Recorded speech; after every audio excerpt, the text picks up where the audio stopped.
kamusta ang Canada? Sabi ko, malamig. Maganda, may sakyan ka. Sabi ko, pero hulugan yun. Dito kahit ilang trabaho, basta kaya mo. Kahit 4-5.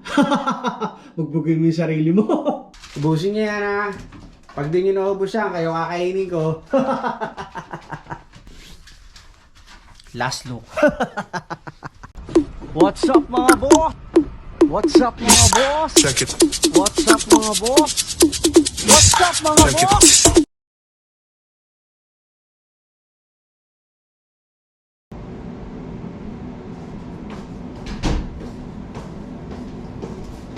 What's up mga boss?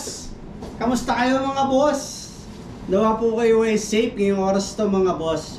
Kung nasan man po kayo nandun ngayon. Kamusta po yung mga kababayan nating OFW? Nawa po kayo ay nakatagpo ng mabait na employer. At araw po ng Biyernes dito ngayon sa amin sa Canada. At mag-aalas 2 na po ng hapon. Kaalabas ko lang mga boss sa Launa at magpapatok ako ng kalapate.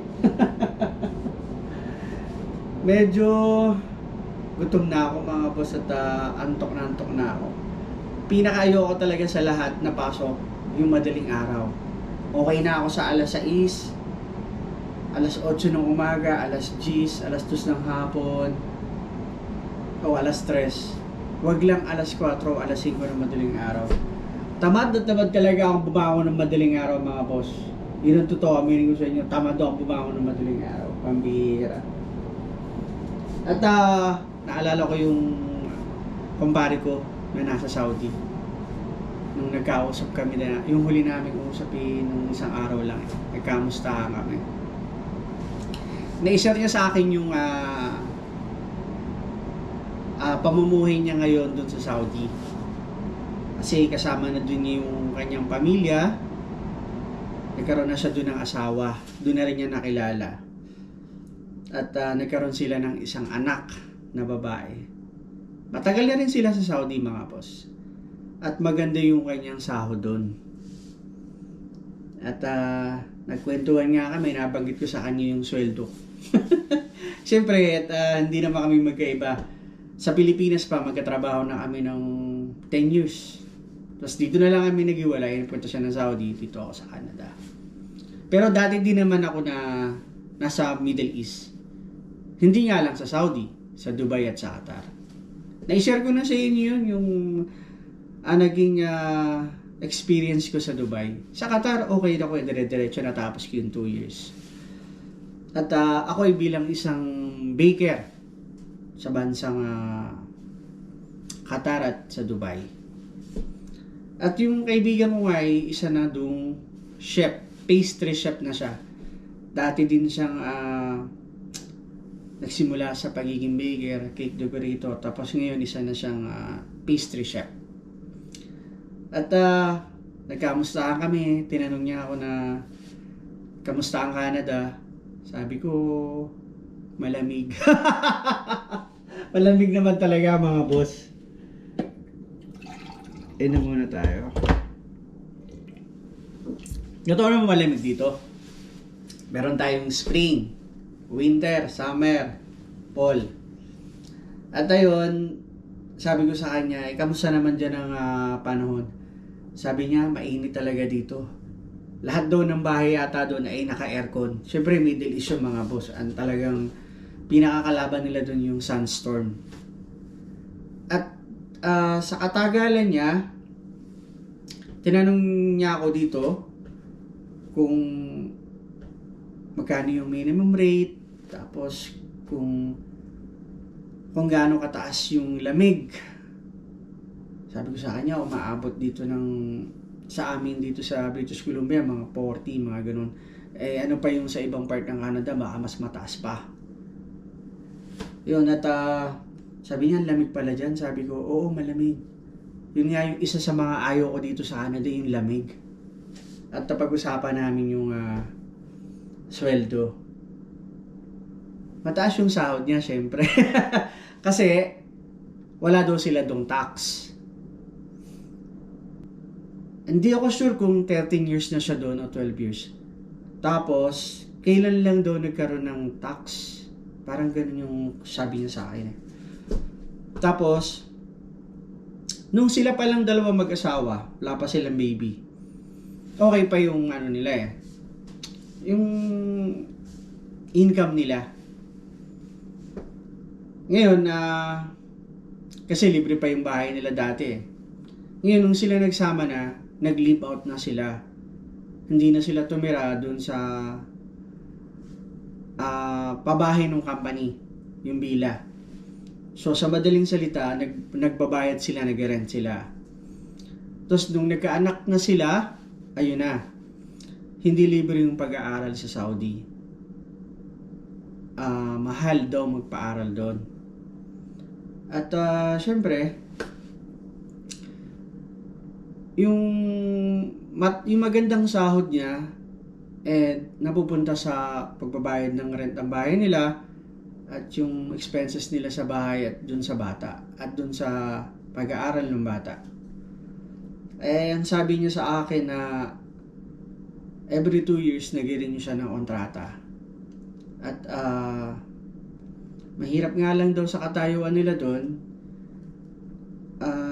kapag hindi mo nakasundo yung amo, hindi ganun kadaling umalis. Yung 2 years mo, kailangan mong bayaran sa kanila. Kung naka 1 year ka lang at nakakontrata ka, parang babayaran mo yung kontrata mong hindi natapos. Hindi niya lang na eksaktong na-explain sa akin kung buong kontrata ba, yung the rest na naiwan mong month, o ilang percent lang yung babayaran mo. Pero may babayaran ka pa rin. Tapos, syempre wala dong citizen. Hindi ka pwedeng maging citizen o permanent resident doon, PR, ganun. At mahal magpa-hospital. Magastos. Tapos, yun nga lang, sabi niya, doon, kapag nagbabakasyon sila, sagot ng employer. Tama nga naman, di ba? Malaking tulong yun. Yun yung kwento niya sa akin. Nung tinanong niya na ako kung kamusta yung pamumuhay ko dito. Siyempre magsishare din ako, di ba? So, sinabi ko muna yung yung maganda. Sabi ko, dito nagkaroon ako ng sasakyan. Sabi niya, oh, it's good, maganda, may sasakyan ka. Sabi ko, pero hulugan yun. Tapos, may insurance yun. Every month binabayaran ko. Kasi wala kami ditong, tawag dito, taxi, walang bus. Kasi maliit lang tong aming town. Sabi niya, ganun ba? Oo, kaya kailangan ko kumuha ng sasakyan. Kasi doon sila, nasa city, doon siya nagtatrabaho. Kung saan malapit doon sa bila na tinitira nilang pamilya. Tapos yung sabi ko sa kanila, sabi ko sa kumpare ko, dito may tax. Malaking binabayaran kong tax kasi dalawa yung trabaho ko. At ganun din ang misis ko, dalawa din ang trabaho, kaya malaki yung tax na binabayaran namin dito. At sabi ko sa kanya, dito, hindi ganun na kataas yung sahod ko. Sabi ko sa kanya kasi bakery yung pinagtatrabuhan ko, supermarket. Minimum rate lang kami dito, mababa lang. Sabi niya, magkano ba yung minimum rate? Kasi dito mga boss, sa supermarket dito sa amin sa IGA, 16 something, 1650 o 1675, parang ganon. Pero yung iba namang store dito, 20 yung binibigay, 20. Ayun, at sabi niya sa akin, mahal pa lang mamuhay dyan? Sabi ko, oo, mahal. At yun nga lang, kahit mahal yung pamumuhay namin dito, pwede naman kaming mag part-time para may save kami para sa in the future, di ba? Makapag-invest ka sa Pilipinas. Yun nga lang, kailangan mo talagang sipagang magtrabaho at mag-control sa pera, sa paggastos-gastos. Yun naman yung lagi ko sa inyong sinasabi, di ba? Sa tuwing ako ay nagbablog, yung mga ganong sitwasyon na pagtitipid. Ito yun, sabi niyo sa akin na yung pag-aaral ba dyan libre? Sabi ko, libre yung pag-aaral ng bata dito. Tulad ng anak mo, maliit pa yan. Dito, may makukuha pa yung child support. Sabi niya, oh, talaga? Kasi sa Saudi, walang child support. Dito, meron. Sabi ko, at dito sa Canada, libre yung pa-ospital. Panganganak na misis mo, inoperahan ka. At yung pagbili mo ng gamot dito, medyo mababa, may discount. Lalo na kapag nakapagtrabaho ka sa malaking company. Yan, at sabi ko sa kanya, dito kahit ilang trabaho, basta kaya mo. Kahit 4-5. Bugbugin mo yung sarili mo. Sabi ko sa kanya na dito kailangan ng sasakyan. Kasi bukod sa wala ditong taxi o bus, meron ditong winter. Napakalamig. Hindi ka pwedeng maglakad papunta sa trabaho mo. Sabi naman niya, okay naman pala dyan. Ang importante yung sa future ng bata. Sabi ko sa kanya, para sa future ng bata, maganda dito sa Canada. Para sa akin yung na-share ko sa kanya. Kasi yung na-experience namin ng pamilya ko dito. Tapos sabi niya sa akin na may mga apply na rin ako dyan, papuntang Canada. Nagulat ako. Meron pala siyang apply.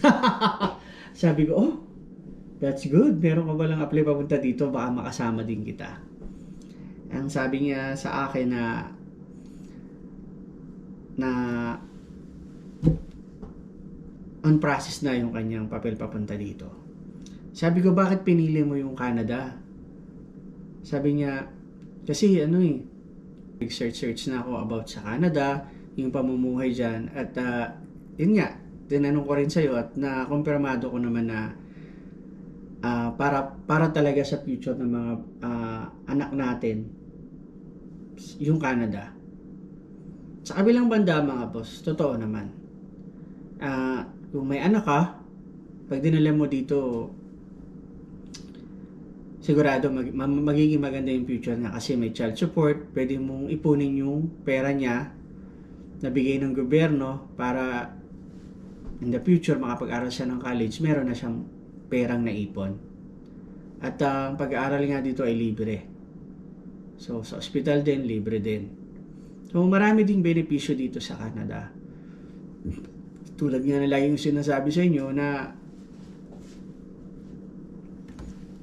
nasa sayo na yun kung paano mo patakbuhin yung buhay mo dito.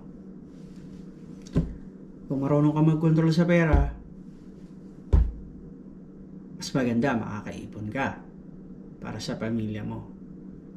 Pero kapag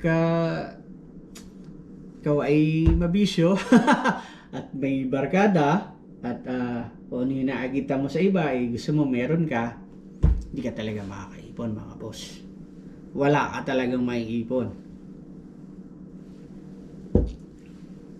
Ako, sino bang walang utang? Ako may utang ako dito. May utang ako sa bangko. Di ba? Hindi ko yung kinakahiya kasi yung mga ganong sitwasyon na biglaan na kailangan mo mangutang. Hindi para sa luho mo. Dahil emergency yon. Yung mga ganong pagkakataon at wala na akong matakbuhan. Bangko, ang takbuhan. Mga boss, ganun lang yun. Maging maging totoo lang tayo sa sarili natin. Hindi naman porket nasa Canada ka, napaka maganda na ng buhay mo. Hindi rin mga boss. Depende na lang sa iyo kung paano ang pamumuhay ang gusto mo dito sa ibang bansa. Ang gusto mong marangyang buhay at utang ka ng utang. Huwag kang mangutang dito mga boss para makaipon ka. Yung pag-utang naman talagang nasa sayo na yun kung talagang importante lalo na kung pag ang pag-uusapan ay mga mahal sa buhay, lalo na yung mga naiwan natin sa Pilipinas. Yan, talagang kailangan mong gawa ng paraan dito yan para madugtungan ang buhay ng iyong mahal sa buhay. Pero kung para sa mga ibang bagay lang na alam mo na hindi pa naman kailangan, wag mo munang gastusan. Wag mo ipangutang. Baka kung ano lang naman yung paggagamitan mo, pag-ipunan mo na lang dito. Habang ikay malakas pa at masipag tayo mga Pilipino, trabaho lang tayo ng trabaho. At nagpasalamat ako sa kumpare ko at nagkakwentuhan kami sa tagal na namin hindi pagkikita. At pag-pray natin siya na makarating dito siya dito sa Canada at ang kanyang pamilya para sa kanyang anak na ayon sa kanyang kwento ay talagang iniisip niya yung future ng kanyang anak. Ayun lang mga boss, i-share ko lang sa inyo. Papatuwala ako ng kalapate, napadaldal pa ako sa inyo mga boss. Tara, magpatuwa tayo kalapate. Pambihirang buhay to. Mga boss, tara, patuwa muna tayo. Tubig.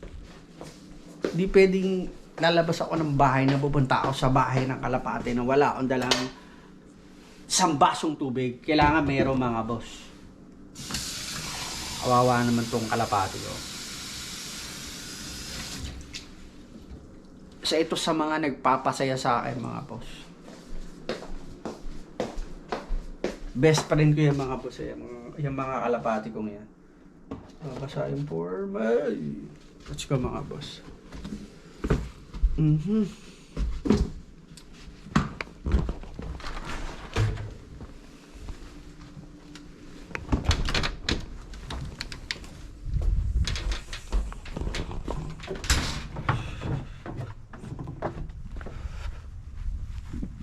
Kasya na to mga boss sa kanila. Mga puno mga boss oh. Wala pa rin dahon.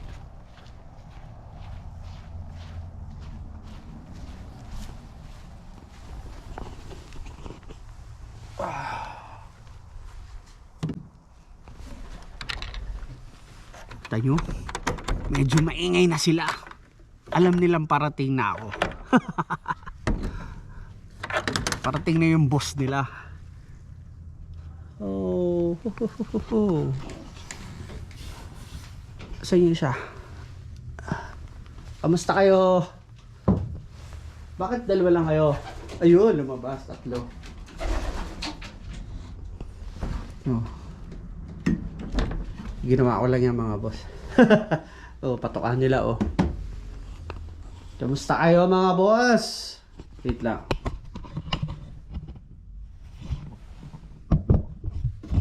Oops.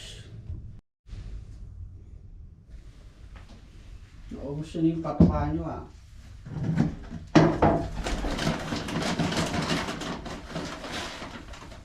Oh, kaya na kayo.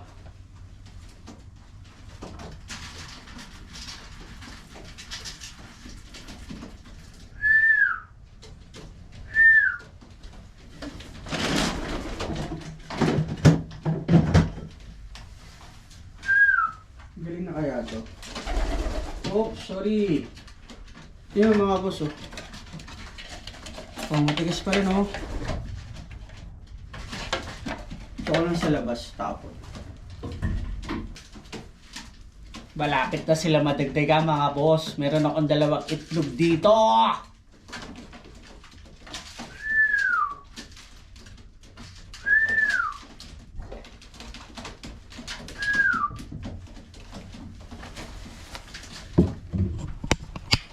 Pakita ko sa inyo yung 2 itlog mga boss.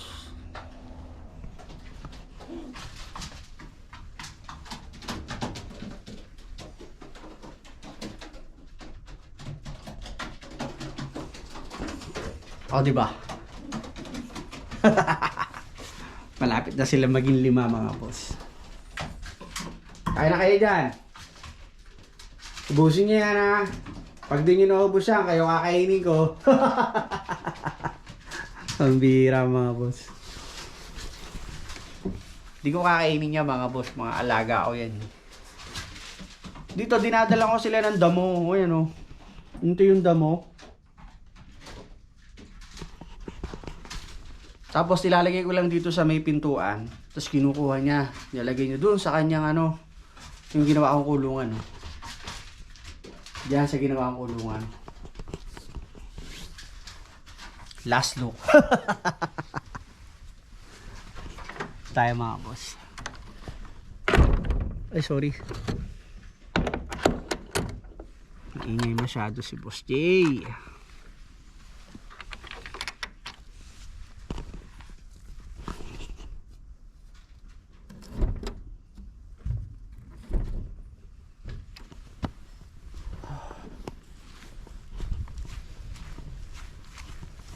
Ganda ng sakya mga boss no.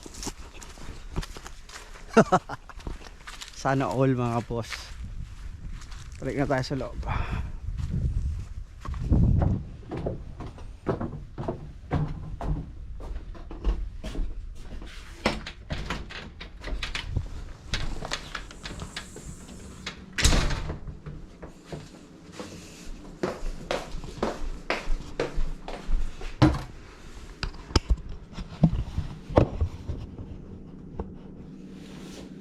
Mga boss, palapit na naman ako malobat, pambihira. Lagi na lang ako palobat mga boss ha. Di kasi ako nakapag-charge ng battery ko kagabi eh. Pero magcha-charge ako ngayon. Mga boss, magkita-kita ulit tayo mga boss. Maraming salamat sa pagsama niyo sa akin sa araw na to. Para mga boss, mag-iingat po tayo palagi. At kahit saan man po tayo nandoon, huwag po tayo makakalimot na mag-pray. Mag-ingat po tayo palagi mga boss at God bless po sa ating lahat. Paalam mga boss!